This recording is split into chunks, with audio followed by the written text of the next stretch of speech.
चाणक्य नीति में पत्नी की कुछ ऐसी बुरी आदतों के बारे में बताने जा रहे हैं जिनकी वजह से परिवार की सारी खुशियां देखते ही देखते छिन जाती हैं। चलिए इनके बारे में विस्तार से जानते हैं। आचार्य चाणक्य को अपने समय से सबसे ज्ञानी और विद्वान पुरुष के तौर पर भी जाना जाता है। अपने जीवनकाल के दौरान उन्होंने कई तरह की नीतियों की रचना की थी। इन नीतियों को बाद में चाणक्य नीति के नाम से जाना जाने लगा। कहा जाता है अगर किसी भी व्यक्ति को एक सफल, समृद्ध और खुशहाल जीवन की तलाश है तो ऐसे में उसे चाणक्य नीति में बताई गई बातों का ख्याल जरूर रखना चाहिए। आचार्य चाणक्य ने अपनी नीतियों में पत्नी के कुछ आदतों की भी चर्चा की है। इन आदतों के बारे में बताते हुए उन्होंने कहा है कि अगर किसी भी पत्नी में ये आदतें हों तो उसके घर से सारी खुशियां छिन जाती है। केवल यही नहीं, इस तरह की महिलाओं की वजह से पूरा परिवार देखते ही देखते बर्बाद भी हो जाता है।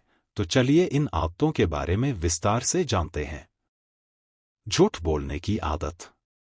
अगर एक पत्नी में बात बात पर झूठ बोलने की आदत होती है तो यह उसके परिवार के बर्बाद होने के पीछे सबसे बड़ा कारण बनता है। केवल यही नहीं, अगर एक पत्नी अपनी पति से बातें छुपाती हैं तो भी यह बर्बादी का एक कारण बनता है। इन स्त्रियों की वजह से कई बार हालात काफी गंभीर भी बन जाते हैं।